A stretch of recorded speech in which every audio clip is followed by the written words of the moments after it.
We will start today's lecture with few important notes. Okay, तो ऐसे side में लिख दो important note.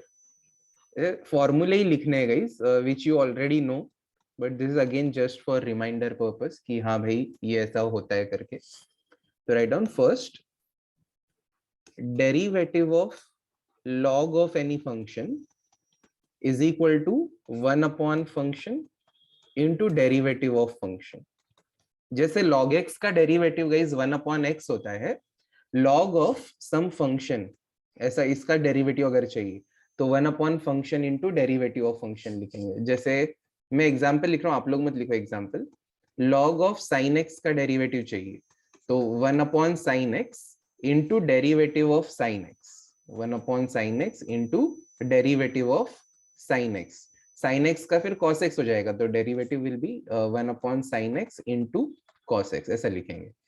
तो log f of x का derivative 1 upon f of x into derivative of f of x, ऐसा होता है. ठीक है. Then second important formula, derivative of tan inverse of f of x. तो गाइस tan इनवर्स x का derivative 1 upon 1 plus x square होता है. तो tan inverse f of x का डेरिवेटिव क्या होगा? It will be 1 upon 1 plus f of x the whole square into derivative of f of x. ऐसे लिखो.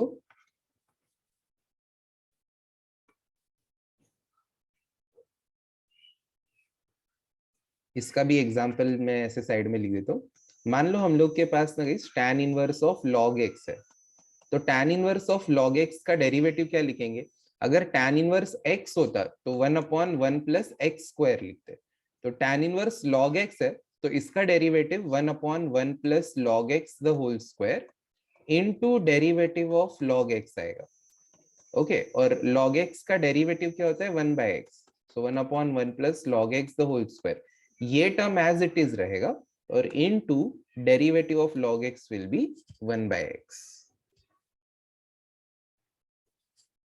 Third,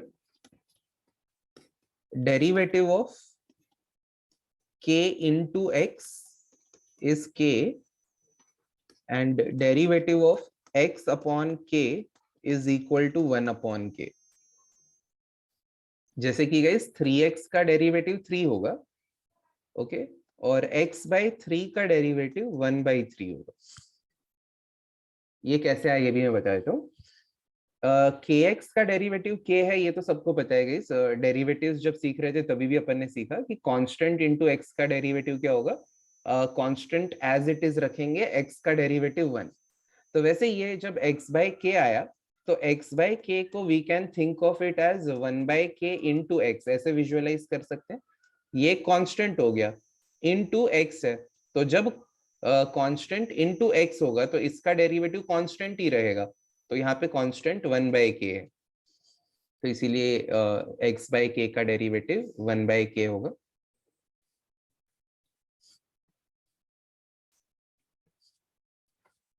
Then write down next, number 4, derivative of k by x is equal to minus k by x square.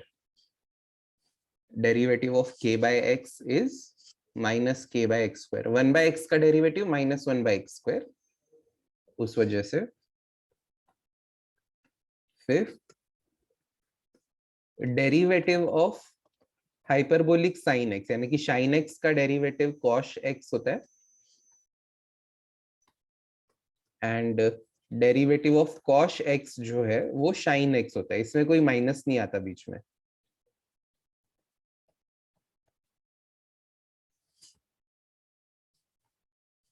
वैसे ही integration of sin x होगा तो वो cos x होगा. मतलब sin x का guys derivative ले लो या इंटीग्रेशन ले लो, दोनों cos x ही आते हैं. एंड सिमिलरली cos x का भी डेरिवेटिव और इंटीग्रेशन दोनों sin x ही रहेगा.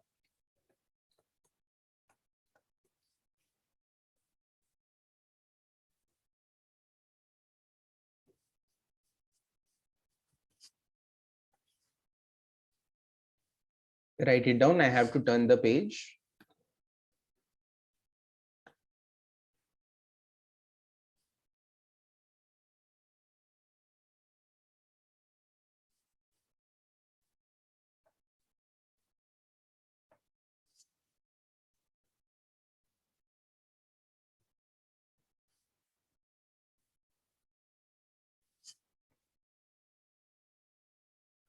Next, guys, ninth,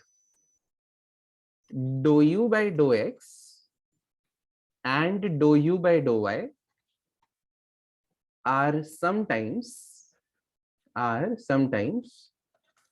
denoted as ux and uy respectively. तो गाइस कभी कभी जैसे ये नोटेशन देख के डर मत जाना कि यार ये ux और uy क्या है. ओके, तो u to the base x means u का partial derivative with respect to x और u to the base y means u का partial derivative with respect to y.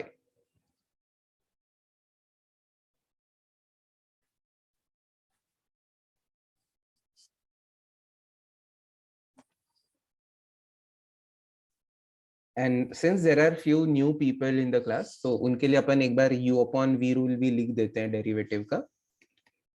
u अपॉन v रूल क्या है? नीचे डिनोमिनेटर का square, एक बार denominator as it is, derivative of numerator minus numerator as it is, derivative of denominator.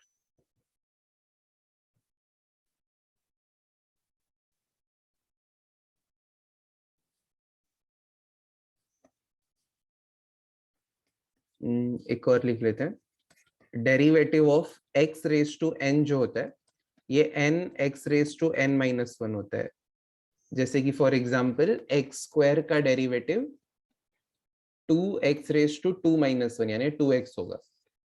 On similar lines we can write one more formula कि अगर हम लोग को derivative of f of x raise to n चाहिए, तो वो हम लोग क्या लिखेंगे?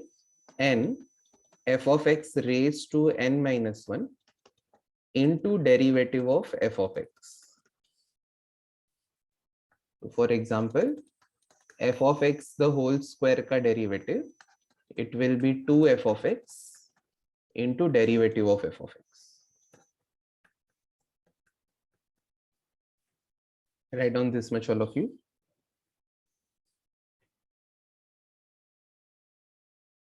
इसमें से गाइस खाली मतलब जो भी 12 पॉइंट्स अपन ने लिखे हैं उसमें से trust me only 9th is the point जो थोड़ा सा शायद कुछ लोगों को न्यू लगे. अदरवाइज ये पहले के पेज से कुछ भी देख लो या यहाँ से देख लो, अपन ने यूज किया ही है. इनफैक्ट लास्ट लेक्चर में अपने को साइन एक्स कॉस एक्स के डेरिवेटिव लग रहे थे, तो तभी भी अपन ने ये यूज किए ही थे लास्ट लेक्चर में भी. Just make a note of it all of you.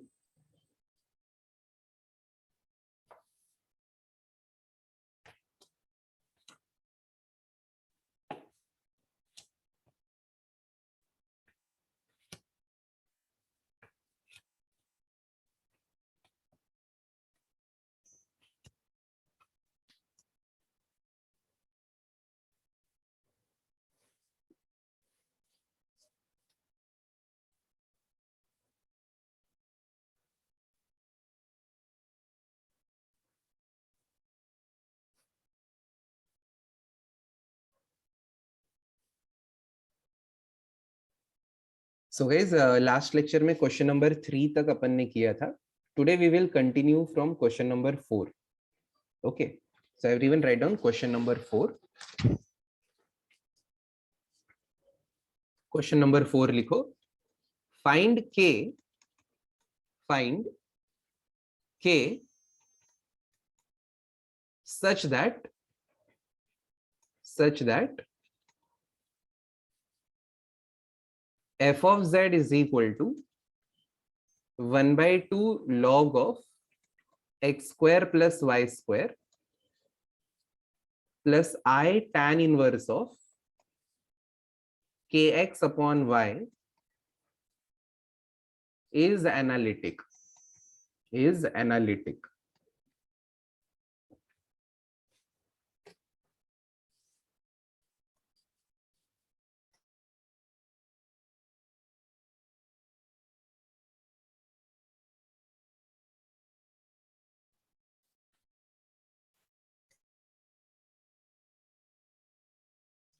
तो गाइज यहाँ पे ऐसा प्रूव नहीं करना है कि ये फंक्शन एनालिटिक है, उन्होंने बोला है कि ये फंक्शन एनालिटिक है, already it is given to be analytic, we just have to find the value of k so that this function will be analytic.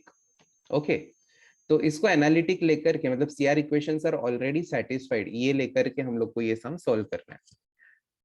Will start with writing u first, write down u is equal to, normally अपना function जो होता है वो u plus IV form का होता है ना, तो दिस इज u एंड ये tan इनवर्स वाला term is v, so everyone write down u is equal to half log of x square plus y square. चलो जैसे लास्ट लेक्चर में आप लोगों ने मुझे हेल्प किया था, today also I am going to take help from you guys only. तो will start with Akshat Modi. Akshat, unmute yourself.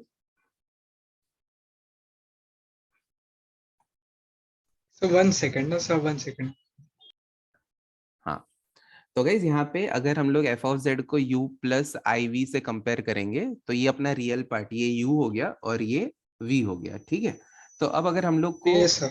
या एनालिटिक पार्ट पे आना है तो इसके डेरिवेटिव्स ढूंढने पड़ेंगे। अनिकेत आप बताओ, doh u by dough x कितना होगा? यहाँ पे हाफ कांस्टेंट है, लॉग ऑफ ब्रैकेट का डेरिवेटिव बताओ क्या होगा?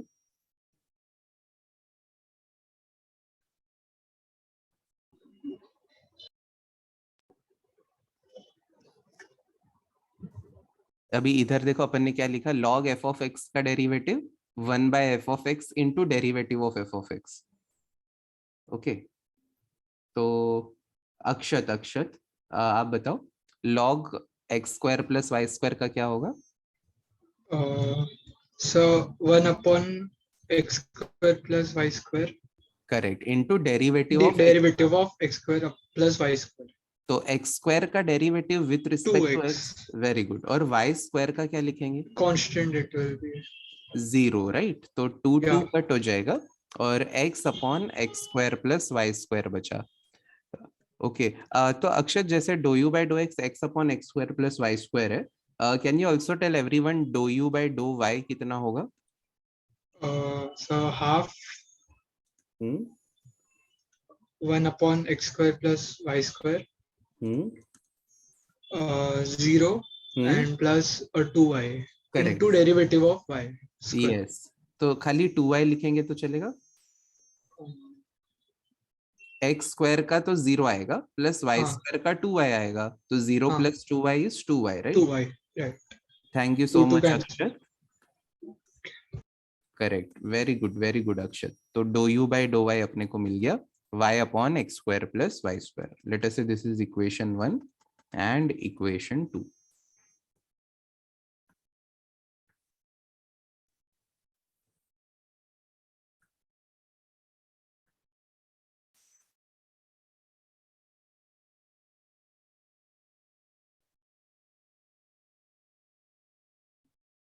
आगे के पार्ट के लिए हम लोग मंथन जाधव को इनवाइट करेंगे। मंथन जाधव, अनम्यूट योरसेल्फ।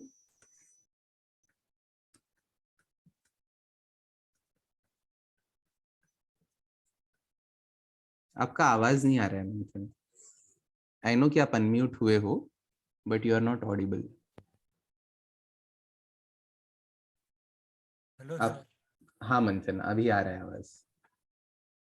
हाँ, तो गाइस यहाँ पे सेकेंड ही फॉर्मूला अपन ने लिखा कि tan inverse f of x का 1/1 plus f of x square into derivative of f of x होगा।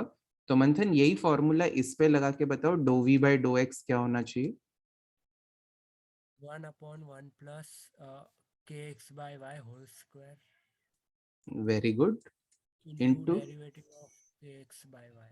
करेक्ट। तो kx बाय y में से कौन कौन कांस्टेंट है? y 1 by y। y constant है, k कांस्टेंट है क्या? Yes sir, k by y हाँ, और x का डेरिवेटिव क्या हो जाएगा? 1। Very good. अच्छा, तो मंथन अगर यहाँ पे ये होल स्क्वायर अप्लाई करे तो can we say it is actually k square x square upon y square. Yes sir, तो ये वाई स्क्वायर को क्रॉस मल्टीप्लाई करेंगे तो बताओ इधर क्या लिखना पड़ेगा? y स्क्वायर ऊपर y ऊपर आ जाएगा। वेरी गुड, तो Y square plus k square x square upon में जो वाई स्क्वायर आने वाला है उसको आपने बताया ऊपर लिख देंगे। क्या कैंसिल हो जाएगा यहाँ पे? y एक y कट हो जाएगा, तो अपने को क्या मिल रहा है? K y upon y square plus k square x square. Thank you so much मंथन।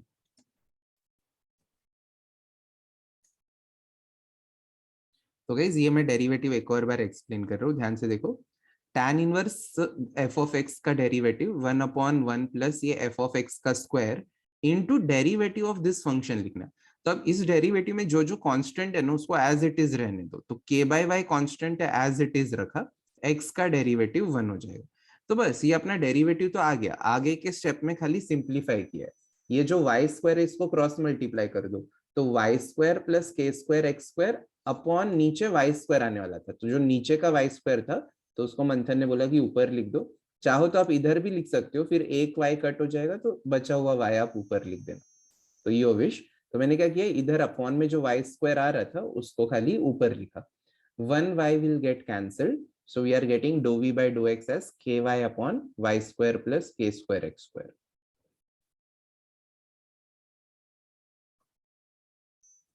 अभी अपने को एक और v का डेरिवेटिव लेना है, doh v by dough y। तो ये v है, इसका फिर से डेरिवेटिव लेना है, अब विथ रिस्पेक्ट टू y लेना है। तो tan इनवर्स ब्रैकेट का derivative 1/1 plus k x by y the whole square into derivative of k x by y. तो गाइज अब ऊपर के दोनों टर्म कांस्टेंट है, तो ये कांस्टेंट अपॉन एक्स टाइप का हो गया। तो अपन ने अभी अभी क्या लिखा कि k बाय कांस्टेंट मतलब कांस्टेंट बाय वेरिएबल का derivative minus constant by variable square होता है। ओके, तो इधर के एक्स बाय वाई में के एक्स कॉन्स्टेंट है, तो के एक्स बाय वाई का derivative minus k x upon y square होगा। कैसे आया देखो, के एक्स बाय वाई में से आप इमेजिन करो कि के एक्स कॉन्स्टेंट है और इंटू 1/y है। तो k x as it is 1/y का derivative -1/y square, and hence we are writing it as minus k x upon y square. एक और बार देखो, डेरिवेटिव नहीं समझा है तो tan इनवर्स ऑफ क्या है अपने पास, कोई एक ब्रैकेट है, तो इसका डेरिवेटिव 1/1 प्लस ब्रैकेट का square into derivative of bracket. तो ब्रैकेट में है के एक्स बाय वाई, तो 1/1 plus k x by y the whole square into derivative of k x by y. तो अब के एक्स बाय वाई का derivative लेने के लिए आप के एक्स बाय वाई को ऐसे इमेजिन करो कि ये के एक्स इंटू 1/y है ना। के एक्स बाय वाई को के एक्स इंटू 1/y सोच सकते हैं। तो के एक्स कॉन्स्टेंट मल्टीप्लीकेशन में एज इट इज रहेगा, 1/y का डेरिवेटिव -1/y स्क्वायर होगा। That's how we got this particular term. इसको कट कर देंगे। So that is now equal to, again let's take LCM. ये वाई स्क्वायर क्रॉस मल्टीप्लाई होगा plus k square x square, और upon में जो Y square आ रहा है उसको ऊपर लिख देंगे, into minus k x upon y square cut हो जाएगा। So we are getting dou v by dou y is equal to minus kx upon y square plus k square x square, equation number 4। इधर तक लिखो। इन चारों equation में से guys कौन सा इक्वेशन ढूंढने में आपको टफ लगा या नहीं समझ में आया, तो please ask on the chat box और unmute yourself. Do not proceed with doubts.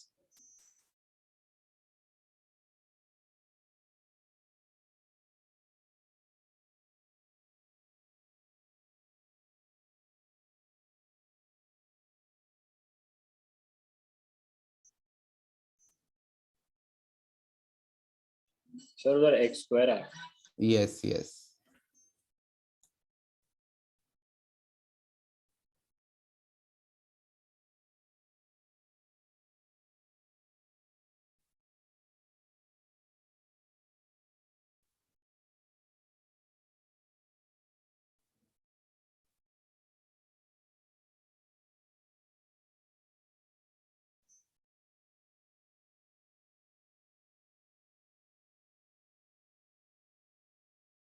Yes Vrishti, आपका आंसर करेक्ट है।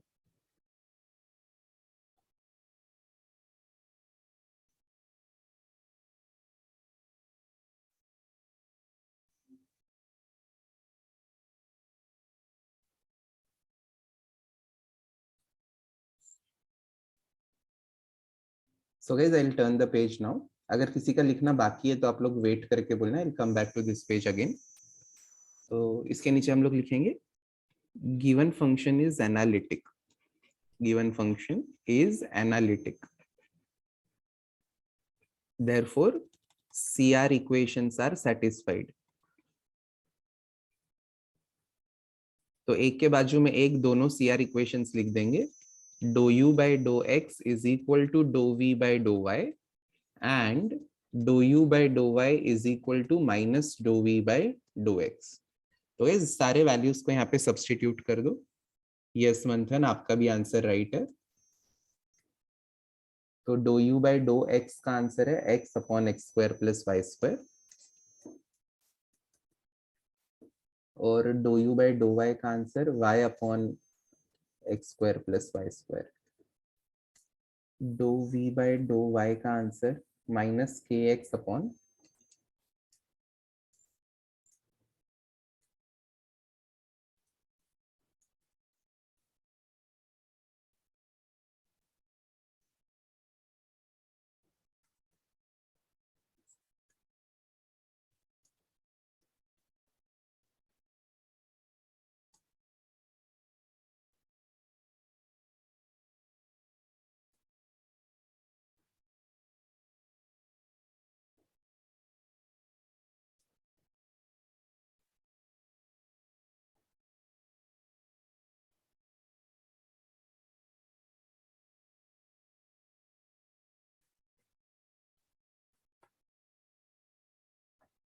सो गाइज अभी कंपेयर करो. आप चेक करो कि k का वैल्यू क्या होगा. तो ये दोनों इक्वेशंस इक्वल होंगे.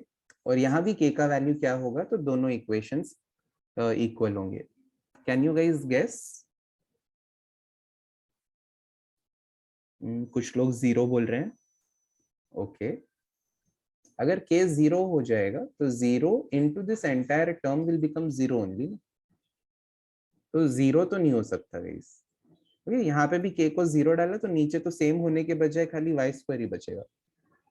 कुछ लोग 1 बोल रहे हैं. अगर k को 1 लिया तो x upon x square plus y square is equal to minus x upon x square plus y square. ये भी तो 1 भी तो सेटिस्फाई नहीं कर रहा.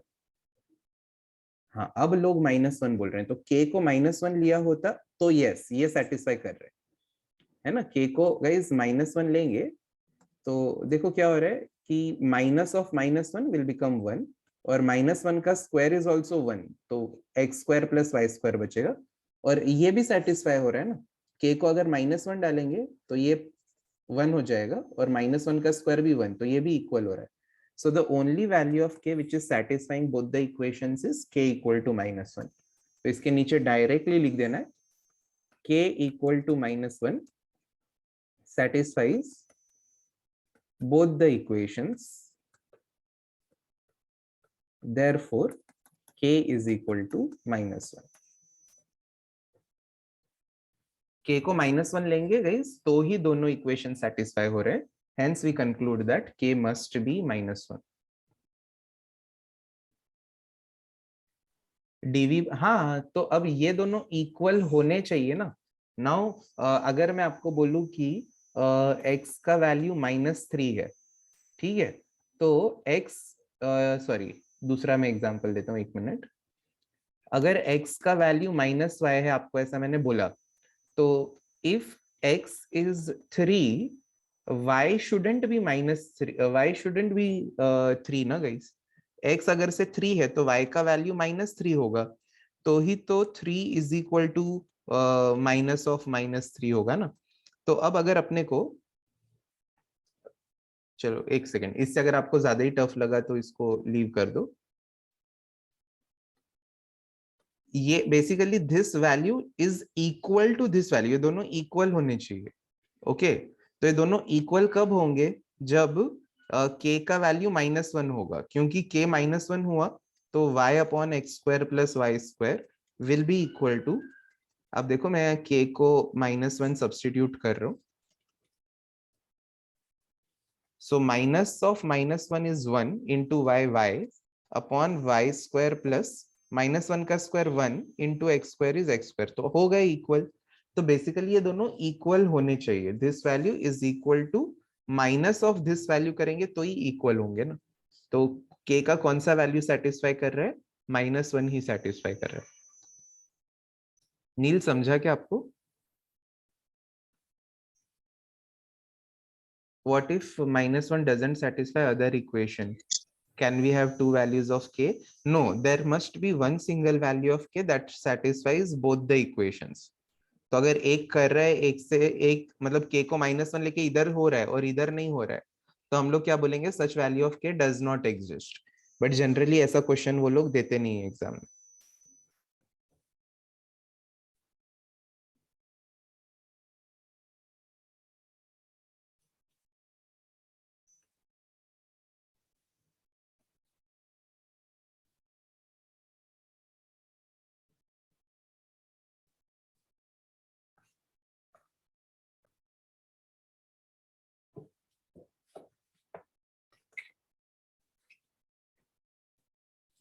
Okay, so guys, let us go to next sum now.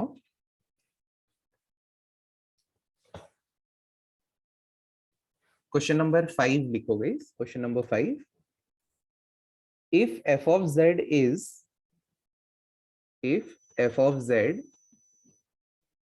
is analytic, if f of z is analytic and mod of f of z is constant,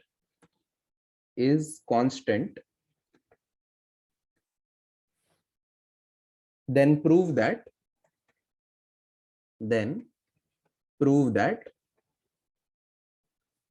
f of z is constant.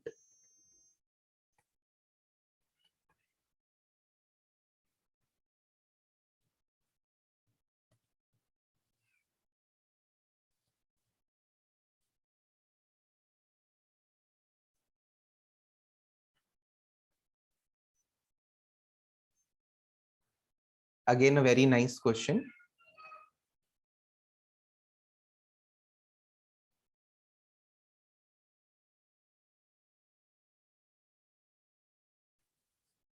चलो guys, तो अभी अपन क्या करते हैं, इसको समझ लेते हैं क्या क्या हुआ है। थोड़ी देर के लिए कुछ मत लिखो, सिर्फ समझो यहाँ पे क्या क्या गिवन है। पहले मैं इसका एक नोट बना लेता हूँ। It is given that f of z is analytic, ये दिया है, ये फर्स्ट चीज है जो गिवन है। दूसरी चीज जो गिवन है वो है कि mod of f of z is constant, ये भी अपने को गिवन है। और prove that f of z is constant, ये अपने को प्रूव करना है। ठीक है, तो गाइस क्या क्या दिया है, दो चीजें दी है, f of z एनालिटिक है और mod of f of z constant है। अगर ऐसा होता है तो f of z खुद एक कांस्टेंट है, ये हम लोग को प्रूव करना है। ठीक है, अब गाइस अगर आपको ऐसा कोई एक फंक्शन कांस्टेंट है ये प्रूव करना है, ओके, तो आपके दिमाग में कोई थॉट्स है कि कैसे प्रूव करेंगे कोई फंक्शन कांस्टेंट है ऐसे? Any kind of suggestion? So we'll try to make f of z is equal to mod of f of z. Okay, f of z को mod f of z बना देंगे। Okay, if both are constant, then can we do? Okay,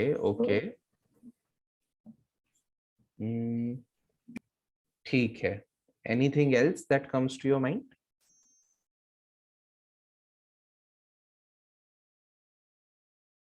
अच्छा, अगर मैं आपको बोलूं कि prove करो 3 एक कांस्टेंट है, ओके, तो कैसे प्रूव करोगे 3 कांस्टेंट है?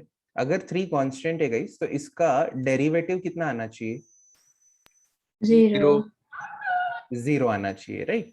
तो गाइस अगर हम लोग ये प्रूव कर दे कि किसी टर्म का डेरिवेटिव 0 आ रहा है, तो कैन वी से वो टर्म कांस्टेंट होगा? Yes, sir. ओके, चलो अब मैं एक एग्जांपल देता हूँ। ठीक है, अब पार्शियल डेरिवेटिव के टर्म्स में देखते हैं। मेरे पास एक टर्म है u is equal to x square, तो इसका doh u by dough y बता सकते हो आप क्या है?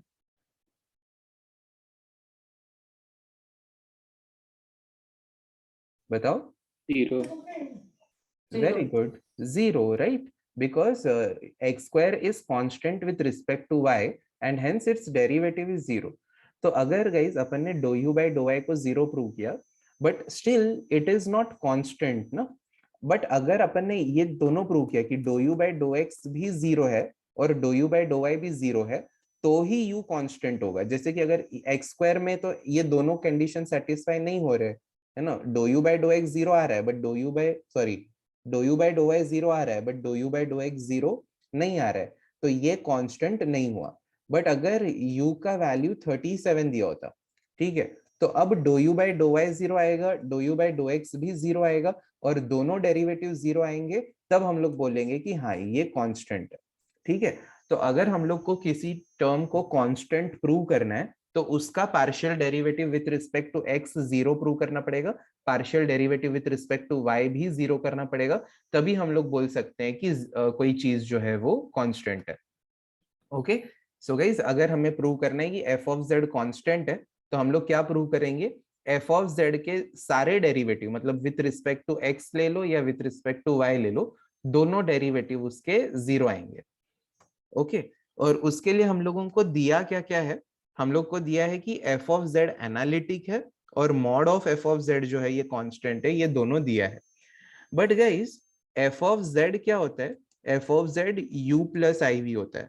तो अगर हम लोग को प्रूव करना है कि ये पूरा ओवरऑल कांस्टेंट है तो हमें प्रूव करना पड़ेगा कि u इज कांस्टेंट, हम लोग को ये भी प्रूव करना पड़ेगा कि v इज कांस्टेंट, और जब u और v दोनों कांस्टेंट होंगे तो ही तो u plus i v constant होगा। ओके, और तब अगर u plus i v constant है तो ही हम लोग बोल पाएंगे कि f ऑफ z कांस्टेंट होगा। तो u को कांस्टेंट प्रूव करने के लिए हम लोग do u by dough x को 0 और dough u by dough y को 0 प्रूव करेंगे, और v को कांस्टेंट प्रूव करने के लिए dou v by dough x और dou v by dough y ये दोनों को भी 0 प्रूव करेंगे।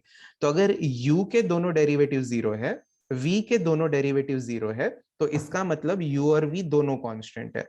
u और v दोनों कांस्टेंट है मतलब u प्लस आई वी यानी f ऑफ z कांस्टेंट है, वही हम लोग को प्रूव करना है। ठीक है, और उसके लिए हम लोग को दिया है कि एफ ऑफ जेड एनालिटिक है, तो इसका कंक्लूजन है सीआर इक्वेशंस आर सेटिस्फाइड, और mod f of z constant है, उसका मीनिंग मैं भी आपको थोड़ी देर में बताता हूँ कि क्या है। ठीक है, तो गाइस प्रूव जो करना है हम लोग को क्या प्रूव करना है, एफ ऑफ जेड कांस्टेंट है। ओके, वो कैसे प्रूव करेंगे, हम लोग एफ ऑफ जेड को u plus i v assume कर लेंगे, और u के दोनों डेरिवेटिव को 0 प्रूव करो, v के दोनों डेरिवेटिव को 0 प्रूव करो, मतलब u और v दोनों कांस्टेंट है। अगर u और v कांस्टेंट है तो u plus i v constant है, but u plus i v is actually f of z, hence f of z is constant. इतना लंबा इसका अंडरस्टैंडिंग है। ठीक है, अच्छा गाइस आपको समझा ना कि अपने को u और v के डेरिवेटिव्स को 0 प्रूव करना है। Did you understand this? Yes, sir. Yes, others reply on the chat box at least.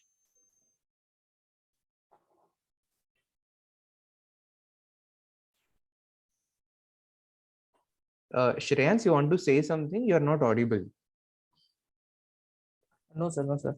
Okay, okay. चलो ठीक है, तो u और v के डेरिवेटिव्स को अपन 0 प्रूव करेंगे। ठीक है, उसके पहले जो गिवन कंडीशंस है उनका क्या मीनिंग निकलता है उसको भी हम लोग लिख देते हैं। Very good all of you. इसको ये कांस्टेंट है ये प्रूव करना, ये समझना भी एक बहुत बड़ा टास्क है जो आप लोगों ने अचीव कर लिया। Write down, let f of z equal to u plus iv be the given analytic function.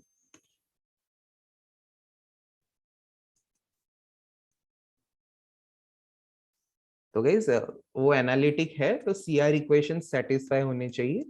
Dough u by dough x is equal to do v by dough y, इसको equation 1, और dough u by dough y is equal to minus dough v by dough x, इसको equation 2 लिख दो।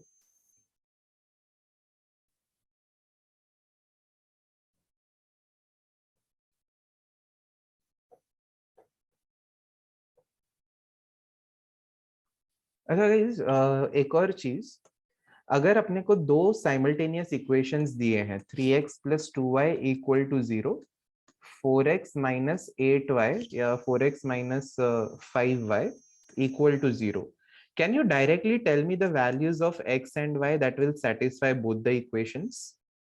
Solve करके तो आएंगे ही आएंगे, बिना सॉल्व किए आप में से कोई डायरेक्टली बता सकता है क्या होंगे?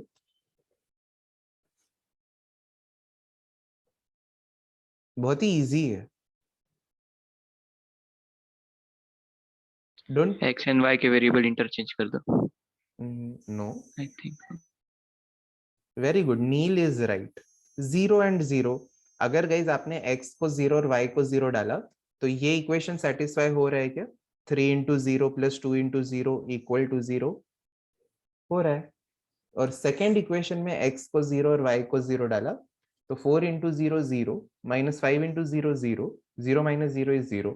तो इन जनरल अगर हम लोग को ax plus by equal to 0 बोला जाए और px प्लस qy को भी 0 बोला जाए तो ऐसे इक्वेशंस को तो सॉल्व करने की जरूरत ही नहीं है. इनमें अगर x और y दोनों को 0 डाला जाए तो दोनों सेटिस्फाई हो ही रहे हैं.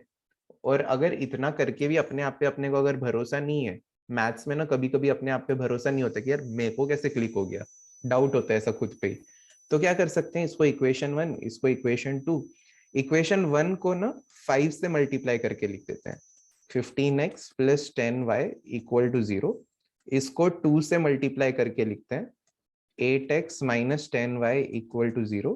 ऐड कर दो 15x प्लस 8x 23x, ये कट हो जाएगा इक्वल टू 0. 23 को क्रॉस मल्टीप्लाई कर दो तो x इक्वल टू 0. ये x इक्वल टू 0 किसी एक इक्वेशन में डालो तो आपको y इक्वल टू भी 0 मिलेगा. Hence x and y both are 0. ऐसे आप पूरा सॉल्व भी कर सकते हो, या ऐसे केस में ना गाइस जब भी RHS 0 है ना तो आप डायरेक्टली भी xy को 0 लिखोगे तो कोई ऑफेंड नहीं होगा, आपको सही ही माना जाएगा. ठीक है, कमिंग बैक टू दिस सम. तो what I was saying, f of z is analytic, ये अपने को दिया है. तो एनालिटिक होने की वजह से CR इक्वेशन सेटिस्फाई होते हैं, वो अपन ने लिख लिए. उसका कहीं ना कहीं शायद आगे जरूरत पड़ेगा, इसीलिए अपन ने उसको इक्वेशन 1 और 2 ऐसे बोल दिया. इट इज गिवन दैट, इसके नीचे लिखो, it is given that mod of f of z is constant. तो उसको भी हम लोग अज्यूम कर लेते हैं. therefore let mod of f of z is equal to c ले लेते हैं, एक कांस्टेंट ले लेते हैं.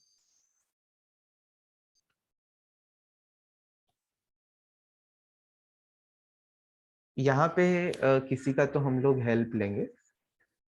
किसका हेल्प ले हम लोग? जय का. जय, अनम्यूट योरसेल्फ. Yes sir.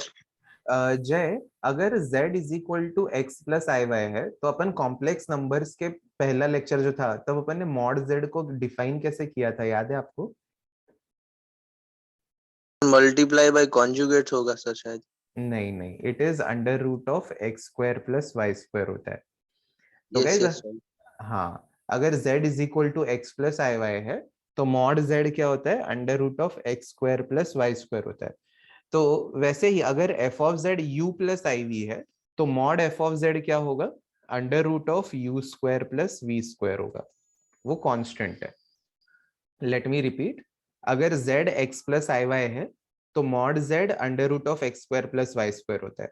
वैसे ही अगर f of z u plus i v है तो मॉड f ऑफ z कितना होना चाहिए? Under root of u square plus v square होना चाहिए. तो मैंने मॉड f ऑफ z को under root of u square plus v square ऐसे लिखा.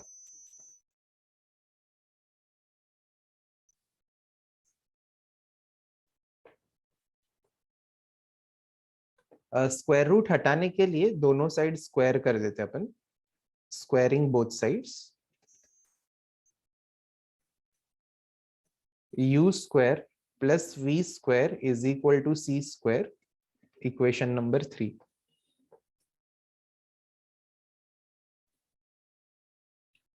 तो गाइस अपना एम मत भूलो, अपने को प्रूव क्या करना है कि f ऑफ z कांस्टेंट है जिसके लिए u और v के डेरिवेटिव 0 आने चाहिए, ये अपने को प्रूव करना है. ठीक है, तो इसका डेरिवेटिव अपन ले लेते हैं with respect to x, differentiating with respect to x. Okay, तो गाइस जैसे x स्क्वायर का डेरिवेटिव 2x होता है तो कोई फंक्शन ऑफ एक्स रहेगा, उसके स्क्वायर का derivative 2 into function of x into derivative of function of x, बराबर, ऐसे लिखा भी है ना अपन ने आज ही। You can see bracket square का डेरिवेटिव, कोई फंक्शन ऑफ एक्स के स्क्वायर का derivative 2 into function of x into derivative of function of x होता है। तो वैसे ही यू स्क्वायर का derivative 2 into u into derivative of u होगा, v स्क्वायर का derivative 2 into v into derivative of v होगा। And since it is given that f mod of f of z is constant, c is constant, उसका square भी constant हुआ, इसीलिए उसका derivative 0 हो जाएगा। ओके, तो इसको डिवाइड थ्रू आउट बाय 2 कर दो, we are getting u dough u by dough x plus v dough v by dough x equal to 0, equation number 4।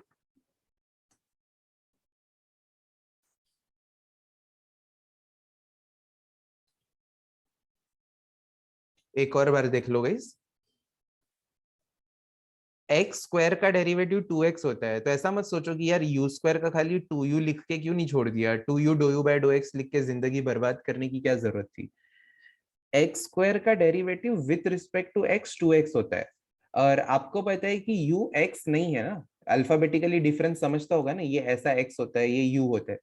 और लास्ट लेक्चर में, आज भी लेक्चर के स्टार्टिंग में जब मैं लास्ट टाइम को रिवाइज कर रहा था, तो जब मैंने f of z is equal to u plus iv लिखा, तब मैंने आपको क्या बोला कि u और v ये दोनों क्या है, functions of x and y है। मतलब u x नहीं है, u क्या है एक्चुअली, एक फंक्शन ऑफ x है, v भी एक फंक्शन ऑफ x है, तो इसीलिए उसका डेरिवेटिव हम लोग को फंक्शन ऑफ x की तरह लेना पड़ेगा।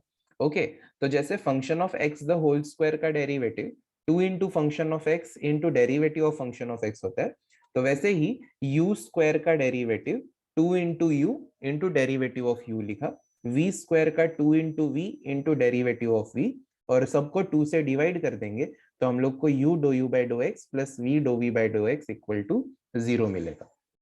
ठीक है, उसके बाद अपन क्या करते हैं, सिमिलरली, एक बहुत ही अच्छा word, similarly, if we differentiate equation 3 with respect to y, then क्या मिलेगा गाइस, जैसे u x से किया था अपन ने, अब अगर विथ रिस्पेक्ट टू y किया होता तो 2u do u by dough y plus 2v dough v by dough y equal to 0 आता, और उसको भी अगर डिवाइड बाय 2 कर देते तो u dough u by dough y plus v dough v by dough y equal to 0 हो जाता। इसको इक्वेशन 5 बोल देंगे। इधर तक लिखो गाइस, और इधर तक किसी को कोई डाउट है तो प्लीज आस्क।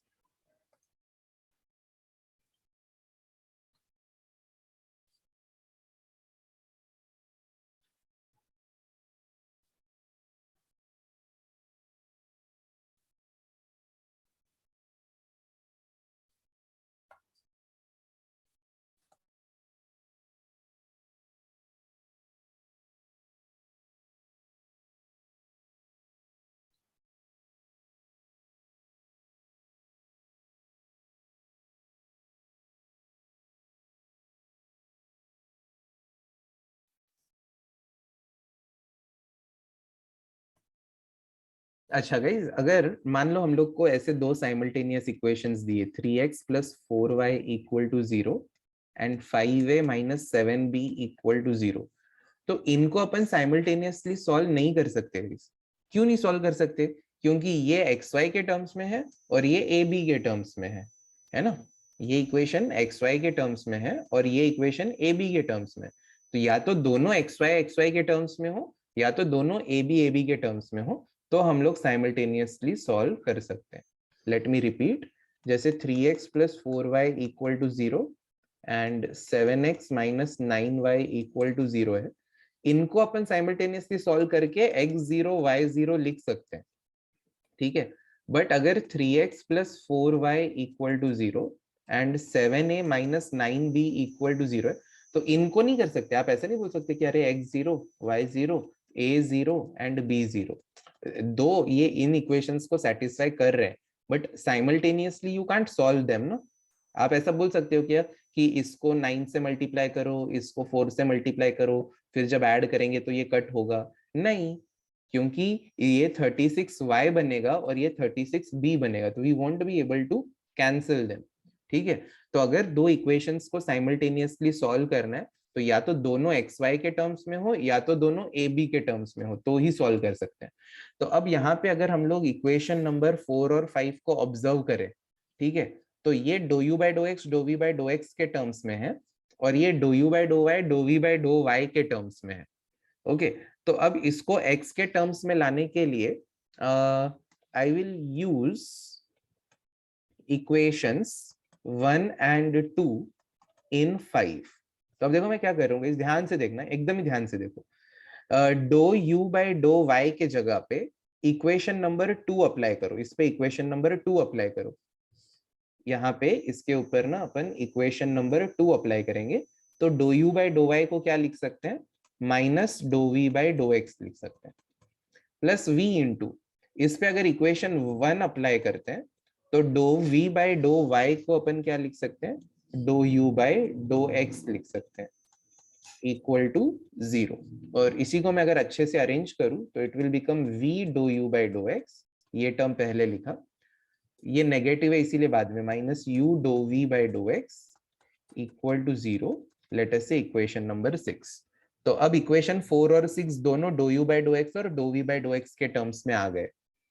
तो अब डायरेक्टली हम लोग क्या लिख सकते हैं, सॉल्विंग 4 एंड 6 दोनों को अगर सॉल्व करेंगे, ओके, तो can we say dough u by dough x equal to 0 and do v by dough x equal to 0? Can you check? ये साइमल्टेनियस इक्वेशन है जिनमें दोनों का आरएचएस 0 है। तो dough u by dough x को 0 ले लिया और dough v by dough x को 0 ले लिया, तो are both the equations satisfied? If do u by dough x, do v by dough x both are 0, are both the equations satisfied guys? Yes, sir. yes ना, तो we can say dough u by dough x and do v by dough x are 0। तो guys अगर do u by dough x को 0 लिख देते हैं तो do v by dough y भी 0 हो जाएगा, और अगर do v by dough x को 0 लिखेंगे तो dough u by dough y भी 0 हो जाएगा। इतना do do v v u u x x y y बोला ना, half of the people like क्या बोल रहे हैं, तो मैं यहाँ पे वापस से लिख रहा हूँ, देखो, do u by dough x is 0 and do v by dough x is 0, do u by dough x is 0, do v by do x is also 0. So guys, if do u by do x is 0, if do u by do x is 0, तो do v by do y भी 0 होना चाहिए from equation 1. So therefore from equation 1 do v by do y भी कितना होना चाहिए, 0. And from equation number 2, equation 2 में do v by dough x को अगर अपन 0 डाल देते हैं गाइस, अगर do v by dough x 0 हो गया तो dough u by dough y भी 0 हो जाएगा, तो we'll say do u by dough y is 0. So now what we can say, therefore all derivatives of u and v with respect to x and y both are all zeros. That is, do u by do x is 0, do u by do y is 0, do v by do x is 0, do v by do y is also 0. Therefore u and v must be constants, u and v must be constants, and therefore f of z is equal to u plus iv must also be constant. और यहाँ पे हम लोग खुशी खुशी लिख सकते हैं hence proved. सर एक मिनट प्रीवियस पेज पे जाओ। हाँ हाँ जा ही रहा हूँ मैं, write it down all of you. I will explain it one more time, just write it once.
Sir, next week, please.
चलो गाइस, तो एक बार स्टार्टिंग से डिस्कस करते हैं। हम लोग को क्या बोला है कि एक फंक्शन है एफ ऑफ जेड, वो एनालिटिक है। अगर वो एनालिटिक है तो सीआर इक्वेशन सेटिस्फाई होने चाहिए। फिर बोला है कि mod f of z constant है, तो मॉड एफ ऑफ जेड क्या होता है? Root of u square plus v square. जैसे मॉड जेड जो है वो root x square plus y square होता है, वैसे एफ ऑफ जेड अगर यू प्लस आई वी है तो उसका modulus under root of u square plus v square होगा, तो वो कांस्टेंट है। तो अगर ये दो कंडीशन सेटिस्फाई होती है तो हमें प्रूव करना है कि एफ ऑफ जेड कांस्टेंट है। F of z u plus i v है, तो ये कांस्टेंट कब होगा? जब यू और वी कांस्टेंट होंगे। यू और वी कांस्टेंट कब होंगे? जब उनके सारे डेरिवेटिव जीरो होंगे। तो अपन ने बेसिकली प्रूव क्या किया? यू के दोनों डेरिवेटिव जीरो है, वी के दोनों डेरिवेटिव जीरो है। तो अगर यू और वी के सारे डेरिवेटिव जीरो है, it means u and v must be constant and therefore u plus i v is constant. तो पूरा मगजमारी उनके डेरिवेटिव्स को जीरो करने के लिए किया। तो अब यहाँ पे root u square plus v square constant है, दोनों साइड स्क्वायर किया तो ये मिला। इसका डेरिवेटिव यू स्क्वायर का two u dou u by dough x, v square का two v dou v by dough x आ गया, डिवाइड बाई टू करेंगे तो ये मिल गया। Similarly with respect to y किया होता तो हम लोग को ये इक्वेशन मिल जाता। अब इनको साइमल्टेनियसली सॉल्व नहीं कर सकते क्योंकि ये x के टर्म्स में है और ये y के टर्म्स में है। तो इक्वेशन 1 और 2 को यहाँ पे यूज किया कि dou u by dough y के जगह पे minus dough v by dough x और dough v by dough y के जगह पे dou u by dough x, ये सब्स्टिट्यूट किया तो ऐसा इक्वेशन मिला। अब इन दोनों को साइमल्टेनियसली सॉल्व करके u का derivative with respect to x और v का derivative with respect to x दोनों जीरो आ गए। अगर dough u by dough x zero है तो dough v by dough y भी जीरो होना चाहिए, और अगर do v by dough x zero है तो dough u by dough y भी जीरो होना चाहिए। So we have proved everything. Okay, अब कोई डाउट है क्या बताओ? अगर कोई डाउट नहीं है तो type ND in the chat box.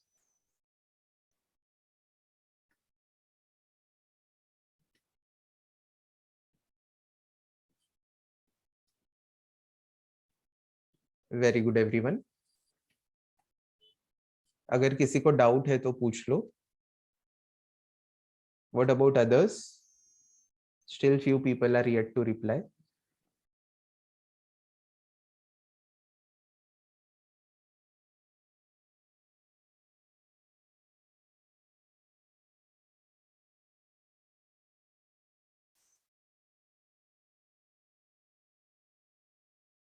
Okay, very good everyone.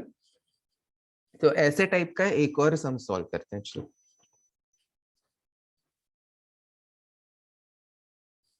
Write down question number 6 everyone.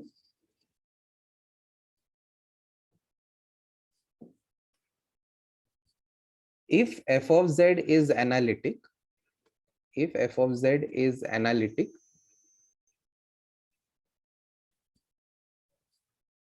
and if amplitude of f of z is constant,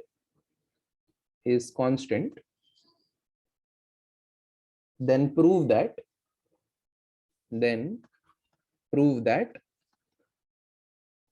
f of z is constant.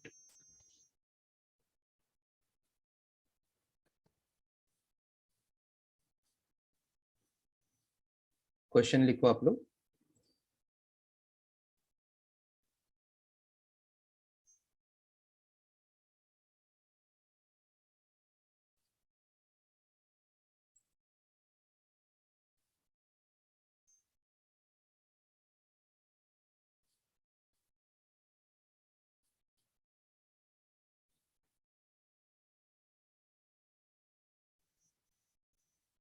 Okay so guys, अभी ये मैंने PDF open किया है complex numbers के lecture 1 का, जब अपन ऐसे basics of complex number सीख रहे थे.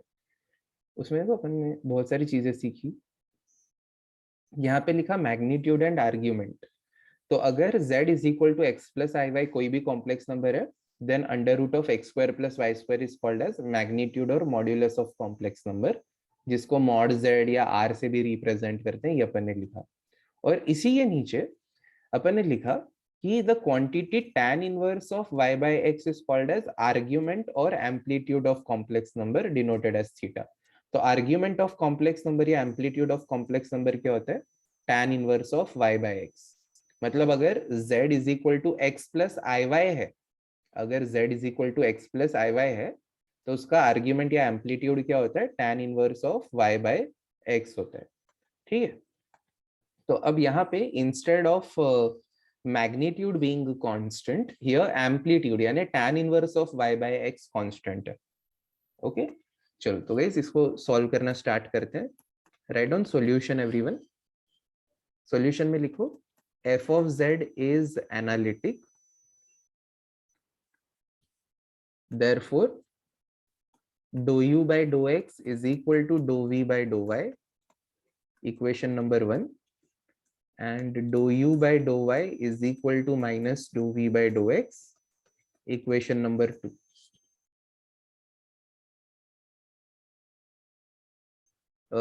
खाली गाइस इधर f of z equal to u plus i v है, ये लिखना रह गया, तो नीचे मैं लिख देता हूँ where f of z is equal to u plus i we.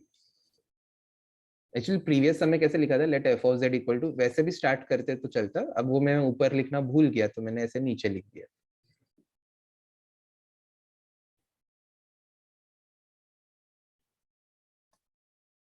इसके बाद अपने को बोला है amplitude of f of z is constant. it is given that amplitude of f of z is equal to constant.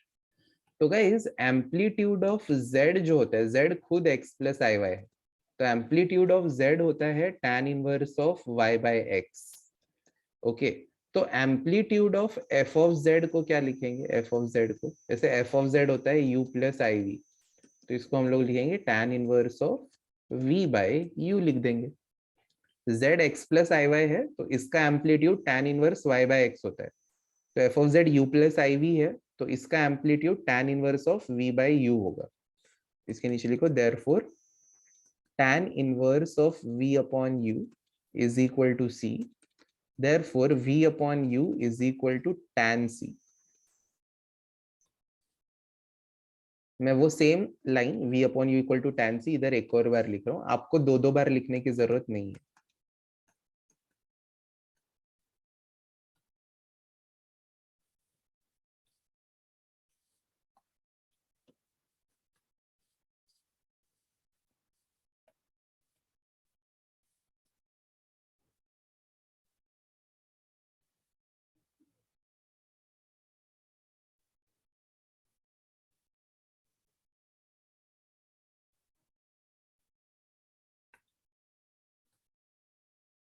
Okay अब हम लोग को गाइस अगर u और v कांस्टेंट है प्रूव करना है तो इनके डेरिवेटिव 0 लाने पड़ेंगे। तो इस एक्सप्रेशन का डेरिवेटिव अपन लेते हैं। तो गाइस अभी थोड़ी देर के लिए ना आप कुछ मत लिखो, सिर्फ ऑब्जर्व करो।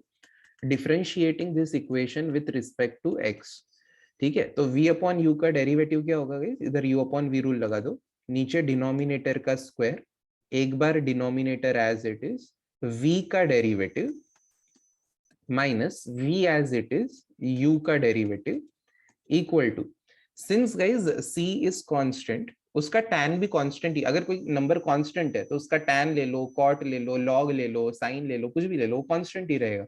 तो tan c खुद भी कांस्टेंट है, उसका डेरिवेटिव 0। और u स्क्वायर को क्रॉस मल्टीप्लाई कर दो, जैसे कि गाइज अगर मैं आपको बोलूं x upon y equal to 0 है, तो x इज इक्वल टू क्या होगा, y इंटू 0, यानी कि 0 ही होगा। वैसे ही अब न्यूमरेटर अपॉन डिनोमिनेटर 0 है, तो डिनोमिनेटर को क्रॉस मल्टीप्लाई कर दो, तो we are getting u dough v by dough x minus v dough u by dough x equal to 0। इसको इक्वेशन 3 बोलते हैं, ठीक है। और अब जैसे कि आपको पता है सिमिलरली एक बहुत ही अच्छा वर्ड है, अगर हम लोग यहाँ पे वो बहुत अच्छा वर्ड यूज करेंगे सिमिलरली, जैसे अपन ने differentiate with respect to x किया तो यहाँ पे do v by dough x और dough u by dough x आया। अब विथ रिस्पेक्ट टू y किया होता गया तो क्या ही फर्क पड़ता, इधर y आ जाते ना, तो अपने को क्या मिलता, u dough v by dough y minus v dough u by dough y equal to 0। तो अब आप लोगों ने क्या करना है गाइस, इक्वेशन 1 और 2 को इसमें यूज करके आपने सारे डेरिवेटिव्स को 0 प्रूव करना है। तो that task I leave it up to you. अभी ट्राई करो, I will pause the recording for some time.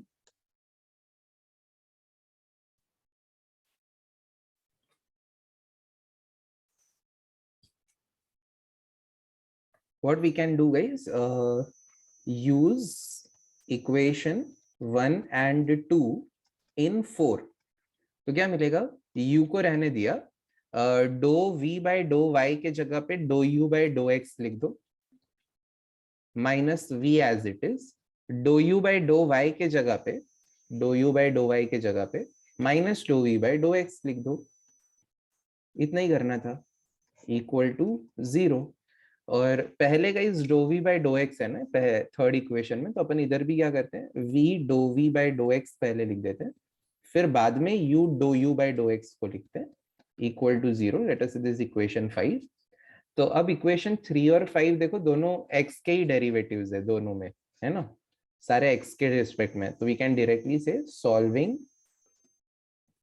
3 and 5, solving 3 and 5, dou v by dou x is 0 and dou u by dou x is also 0।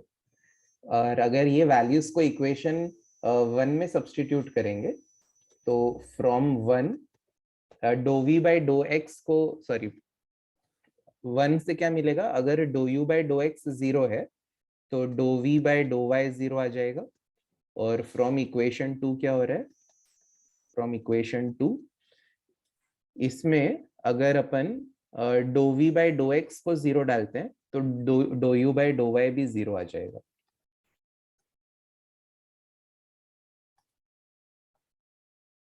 तो इसीलिए यहाँ पे क्या लिख सकते हैं हम लोग, all derivatives of u and v with respect to x and y both are all zeros, therefore u and v must be constants,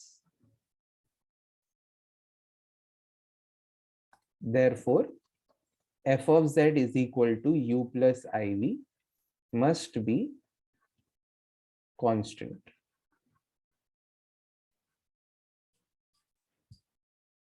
so guys अभी मेरे सॉल्व करने के बाद समझ आया क्या, चेक करो तो।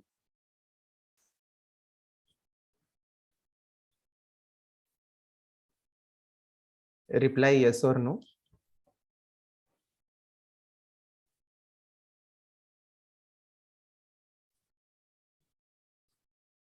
Very good, nice.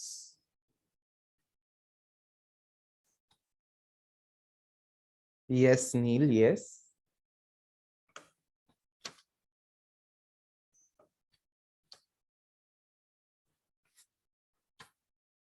Very good, everyone.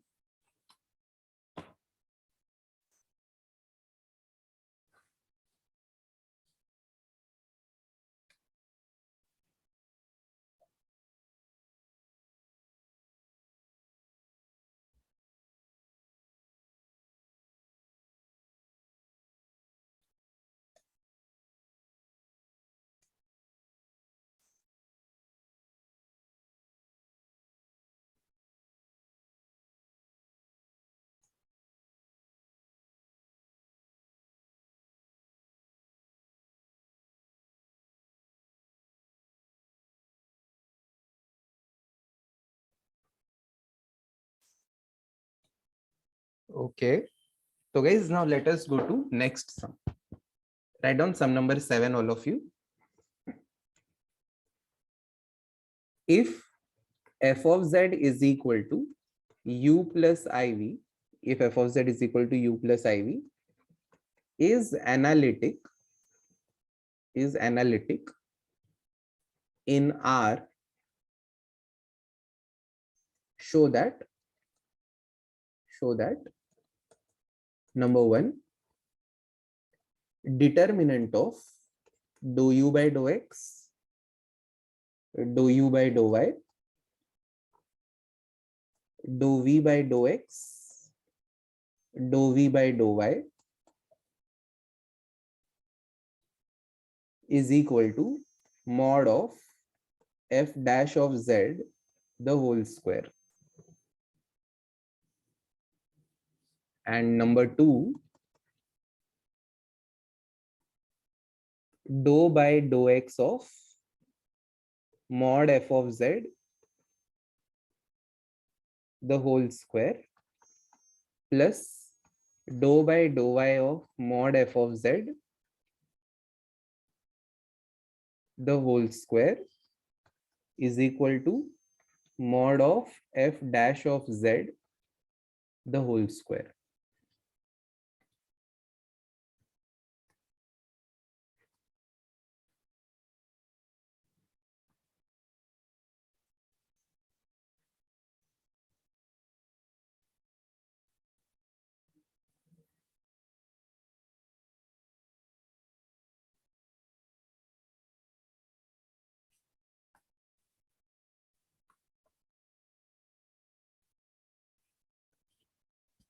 So guys आप में से कितने लोग ऐसे हैं जो ये क्वेश्चन को देख के इसको ऑप्शन में छोड़ने का प्लान कर रहे हैं?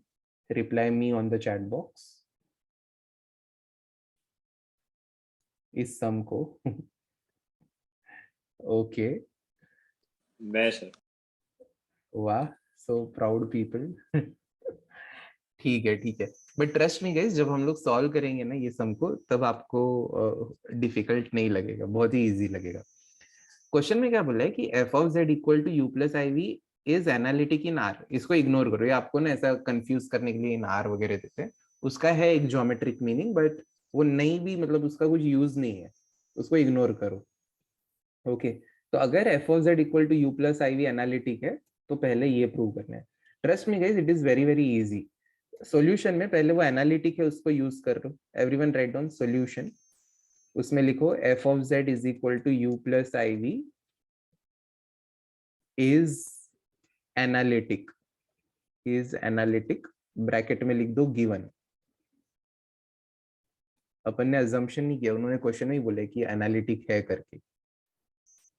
ठीक है, तो CR इक्वेशंस आर सेटिस्फाइड ना. Therefore do u by dough x is equal to do v by dough y.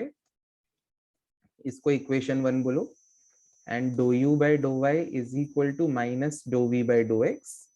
इसको इक्वेशन 2 बोल दो.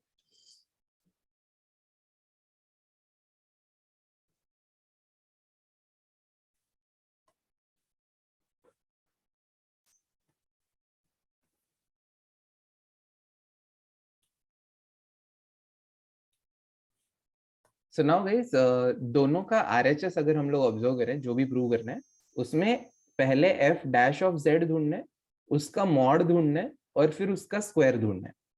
पहले एफ डैश ऑफ जेड ढूंढना है, एफ डैश ऑफ जेड का मॉड ढूंढना है, और मॉड का स्क्वायर मैं यहाँ पे लिख देता हूँ कि पहले एफ ऑफ जेड से एफ डैश ऑफ जेड ढूंढना है, एफ डैश ऑफ जेड से उसका मॉड ढूंढना है, और मॉड आने के बाद इसको स्क्वायर करके mod f dash of z the whole square ढूंढना है।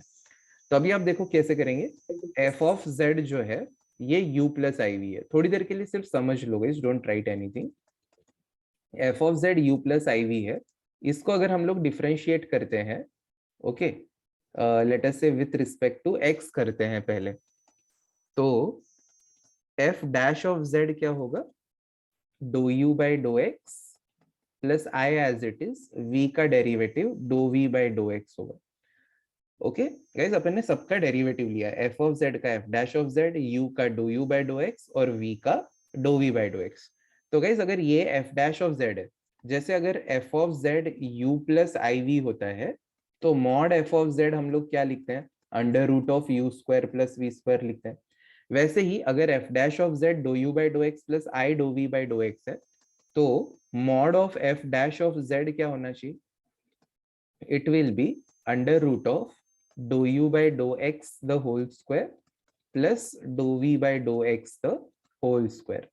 और हम लोग को क्या चाहिए, पहले f ऑफ z था, उससे अपन ने f dash of z, f of z था उससे f डैश ऑफ z, फिर f डैश ऑफ z से mod f dash of z, f dash of z से mod f dash of z, और इस mod f dash of z का square अभी अपने को चाहिए। तो दोनों साइड का अगर अपन स्क्वायर करते हैं, तो mod f dash of z the whole square is equal to under root हट जाएगा, और यहाँ पे do u by dough x the whole square plus dough v by dough x the whole square बचेगा। तो let me revise this part once again. f of z का value guys u plus i v है, okay. हम लोग को क्या चाहिए, f dash of z के मॉड का होल स्क्वायर चाहिए, तो पहले f डैश ऑफ z का मॉड ढूंढना पड़ेगा। तो गाइस जैसे f of z u plus i v है, तो उसका मॉड क्या होता है, root of u square plus v square होता है। वैसे ही जब z u plus i v होता है, तो मॉड z क्या होता है, root of u square plus v square. तो बेसिकली किसी का भी मॉड क्या होता है, under root of real part का स्क्वायर प्लस इमेजिनरी पार्ट का स्क्वायर। तो यहाँ पे अपन ने पास जो f ऑफ z था उसका डेरिवेटिव लिया, u का do u by dough x, v का do v by dough x, तो अब इसका मॉड क्या होगा, under root of real part square plus imaginary part square, ऐसा हो जाएगा। और हमें तो उसका स्क्वायर चाहिए, तो अपन ने ये वाले इक्वेशन का दोनों साइड का स्क्वायर लिएगा, तो अपने को ये टर्म मिला, ये वाला, और इसको अपन अभी डॉट डॉट डॉट करके इक्वेशन 1 बोल देंगे।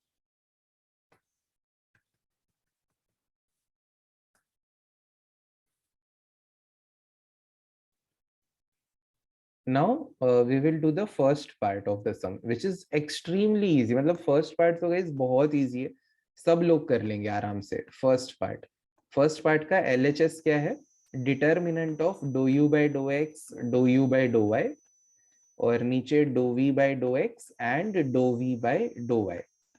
तो गाइस मुझे आई थिंक आपको ये बताने की जरूरत नहीं कि डिटर्मिनेंट कैसे सॉल्व करते हैं। Determinant a b c d क्या होता है, a into d minus b into c, a into d minus b into c होता है। तो वैसे यहाँ पे ये डिटर्मिनेंट क्या होगा, do u by dough x into dough v by dough y, इन दोनों को मल्टीप्लाई किया, minus do u by dough y into dough v by dough x। So therefore from 1 and 2 अपना एम क्या है गाइस, ये क्वांटिटी क्या बनना चाहिए, ये quantity mod of f dash of z the whole square, यानी कि ये बनना चाहिए। अब अगर ये लाना है अपने को, तो दोनों derivative with respect to x होने चाहिए, तो विथ रिस्पेक्ट टू y वालों को एलिमिनेट करना है।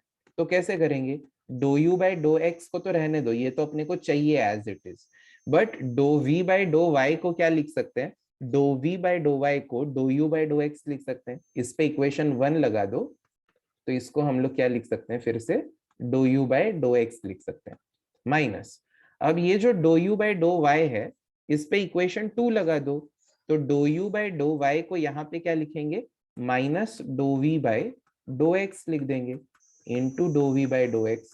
सो that is equal to do u by dough x the whole square plus dough v by dough x the whole square, which can be written as mod of f dash of z the whole square bracket में reason लिख सकते हो from, sorry इसको equation number 3 देना चाहिए था क्योंकि पहले 1 2 है ना, तो ये 3 होगा। तो इधर हम लोग क्या लिख देंगे, from equation 3, write down, hence proved. कितना इजी था देखो, write it down all of you.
Guys लिख के हो जाए और डाउट नहीं है तो type ND in the chat box.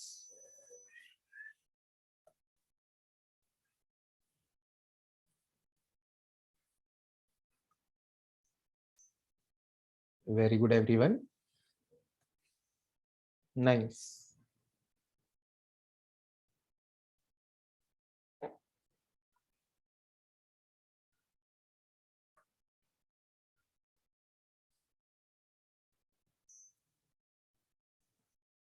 Aman and Heet आपका हो गया लिख के? हाँ सर, नो डाउट। ओके। अब गाइस ये जो सेकंड पार्ट है, इसके लिए पहले f ऑफ z का मॉड लगेगा और f ऑफ z के मॉड का derivative with respect to x लगेगा। मैं वापस बता रहा हूँ, f ऑफ z का मॉड है और वो मॉड का derivative with respect to x है। ओके समझ रहे हो ना गाइस, f ऑफ z का मॉड और उसका डेरिवेटिव। तो सेकंड पार्ट के लिए आप मेरे साथ लिखना स्टार्ट करो। f of z is equal to u plus i v. इसका मॉड क्या होगा, therefore mod f of z is equal to under root of u square plus v square.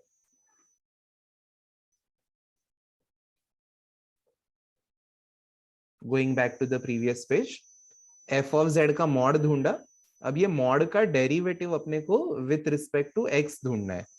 तो यहाँ पे हम लोग क्या लिखेंगे, differentiating with respect to x, तो that will be dou by dough x of mod f of z, that is equal to, guys जैसे root x का डेरिवेटिव 1/2 रूट x होता है, वैसे ही रूट में कोई फंक्शन ऑफ x होगा तो उसका derivative 1/2 root function of x into derivative of function of x होगा। तो root u square plus v square का derivative 1/2 root u square plus v square into derivative of u square plus v square. Guys एक और बार देखो, root u square plus v square का derivative, जैसे root x का 1/2 root x होता है, तो रूट के अंदर कोई टर्म होगा तो उसका derivative 1/2 root of the same term into derivative of the inside term, 1/2 root this term into derivative of the inside term, that is equal to 1/2 root u square plus v square in bracket u square का derivative, आज ही guys ये सब में use किया था ना अपन ने, कहाँ गया, हाँ u square का डेरिवेटिव क्या लिखा था, 2u dou u by dou x लिखा था ना। वैसे यहाँ पे भी सेम ही, अलग अलग कहाँ लिखेंगे, मतलब सेम डेरिवेटिव आएगा, u square का 2u dou u by dou x, वैसे ही v स्क्वायर का 2v dough v by dough x, और 2 को गाइज अगर कॉमन लेंगे ना तो बाहर वाले 2 के साथ कट हो जाएगा, तो therefore dou by dough x of mod f of z is equal to one by under root of u square plus v square in bracket u dou u by dou x plus v dou v by dou x, और इसको एक equation number देना पड़ेगा, 3 तक हो गया, इसको 4 दे देते हैं।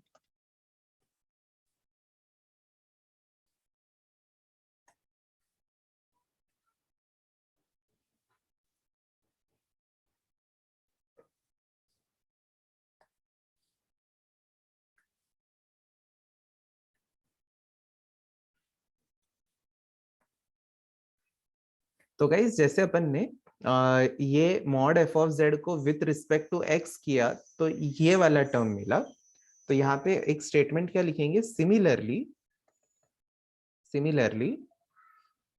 ये जैसे डो बाय डो एक्स है तो इधर डो एक्स आ गया, तो डो बाय डो वाई होगा तो इधर डो वाई आ जाएगा। Similarly dou by dough y of mod f of z is equal to 1 upon under root of u square plus v square in bracket u dough u by dough y plus v dough v by dough y आएगा। इसको equation 5 बोल।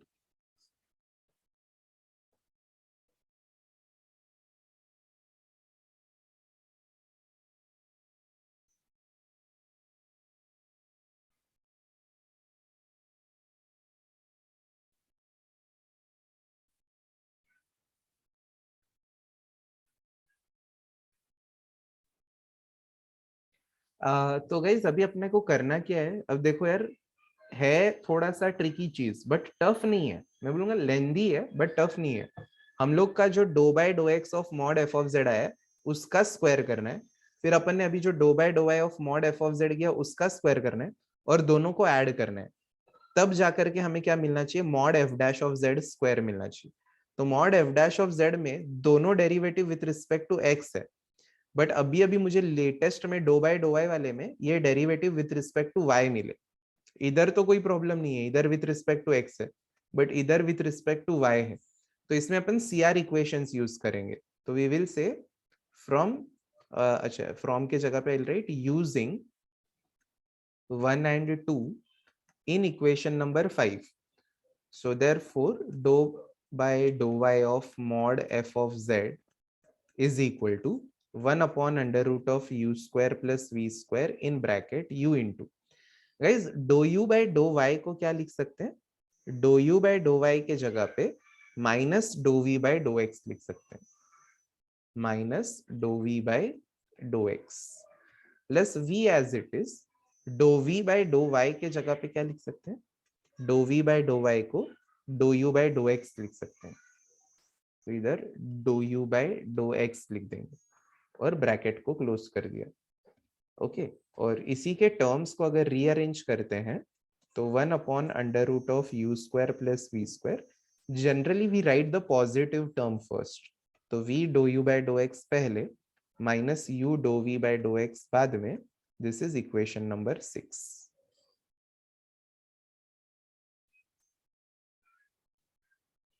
इधर तक लिखो।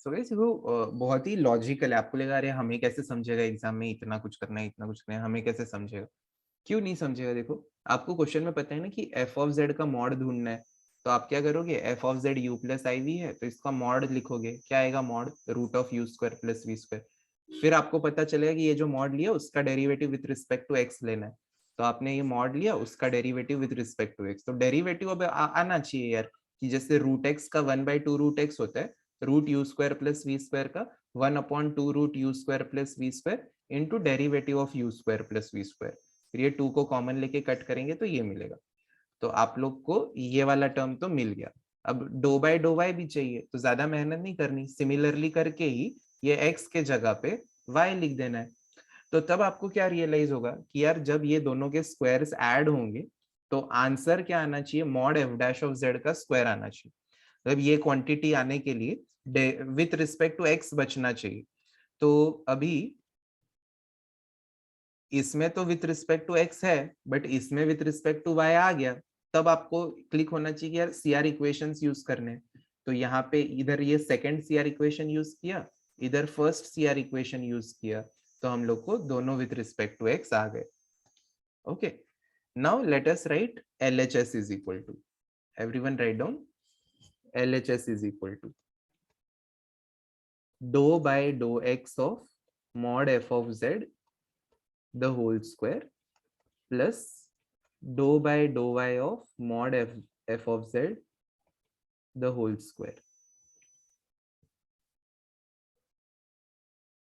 is equal to, guys इसका square क्या होगा, यहां से देखो इक्वेशन 4 से ये पूरे का स्क्वायर, ये है ना dou by dough x of mod f of z, इसका स्क्वायर लिखना है। तो इसका स्क्वायर में तो इसका स्क्वायर लेंगे तो स्क्वायर रूट हट जाएगा, 1/u square plus v square बचा।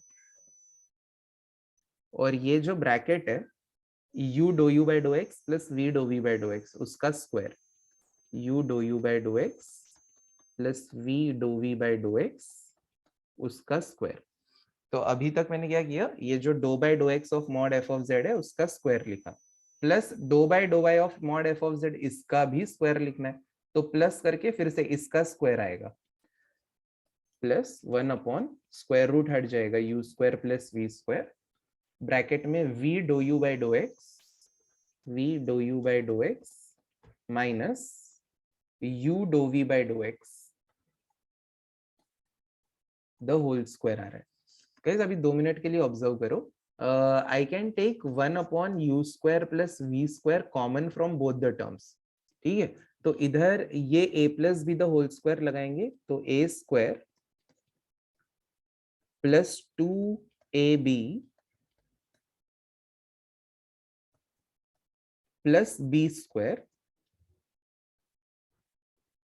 ऐसा आ रहा है। और ये 1/u square plus v square तो गाइस इधर कॉमन चला गया, इस पे a minus b the whole square लगा दो, तो v square dou u by dough x the whole square minus 2uv dou u by dough x into dough v by dough x plus u square dou v by dough x the whole square. तो guys देखो क्या हुआ, a square plus 2ab plus b square अपन ने किया, और इस पे a square minus 2ab plus b square अपन ने अप्लाई किया। तो एक चीज आपको क्लियर कट दिख रही होगी यहाँ पे कि ये वाला टर्म कट हो जाएगा। तो क्या बच रहा है, 1/u square plus v square in bracket, इन दोनों टर्म्स में से ना गाइस अपन डो u by dough x the whole square को कॉमन ले सकते हैं।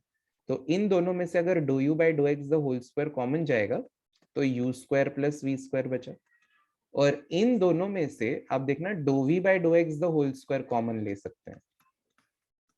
तो अंदर क्या बचेगा, फिर से u square v square plus u square आ रहा है, जिसको अपन ने u square plus v square लिख दिया, that is now equal to 1/u square plus v square. अब इन दोनों में से हम लोग u square plus v square को कॉमन ले सकते हैं। तो ये u square plus v square common गया तो dough u by dough x का होल स्क्वायर बचेगा, और यहाँ से u square plus v square common चला गया तो dough v by dough x the whole square बचेगा। तो the best part, u square plus v square is getting cancelled, तो हम लोग को dough u by dough x the whole square plus dough v by dough x the whole square इतना part मिल रहा है। और ये इक्वेशन 3 आप ऑब्जर्व करो, dough u by dou x the whole square plus dou v by dou x the whole square is nothing but mod f dash of z. So this is mod f dash of z, उसका square bracket में लिखेंगे from 3 which is equal to RHS। और इतनी मेहनत के बाद अपन ने ये किया, खुशी खुशी लिखेंगे hence proved। तो गाइस एक बार मैं वापस से डिस्कस कर रहा हूँ, फिर आप समझ के ही लिखना। अपन ने क्या किया, ये जो dou by dough x of mod f of z आया था, ये dou by dough x of mod f of z equation 4 में, उसका स्क्वायर करके लिखा है यहाँ पे, ये उसका स्क्वायर है। और सिमिलरली ये dou by dough y of mod f of z का स्क्वायर करके लिखा, 1/u² प्लस v स्क्वायर, ये इसका a plus b the whole square is a square plus 2ab plus b square. ये तो कॉमन चला गया, इस पे a minus b the whole square लगा दो, तो आप देखना a square minus 2ab plus b square, middle term cut हो रहा है। इन दोनों में से dough u by dough x the whole square को कॉमन ले लो, तो u square plus v square बच रहा है। इन दोनों में से dou v by dough x the whole square को कॉमन ले लो, तो v square plus u square बच रहा है। अब ये दोनों में से u square plus v square को ही कॉमन ले लेंगे, तो dough u by dough x square plus dough v by dough x square बचेगा। कॉमन लिया हुआ u square plus v square cut हो जाएगा, और जो बचा है आप इक्वेशन 3 ऑब्जर्व कर लो, that is nothing but mod f dash of z the whole square. आप चेक करो, dough u by dough x the whole square plus dough v by dough x the whole square is mod f dash of z the whole square. ऐसा अपन ने लिखा। Write it down all of you.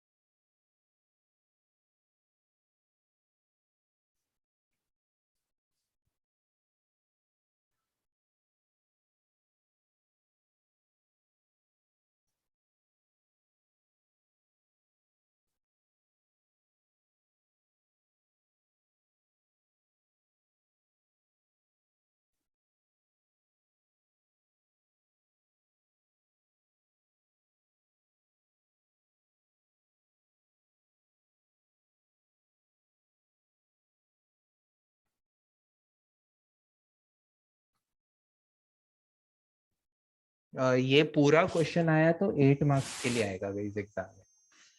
Okay, यहाँ पे आई will pause the recording.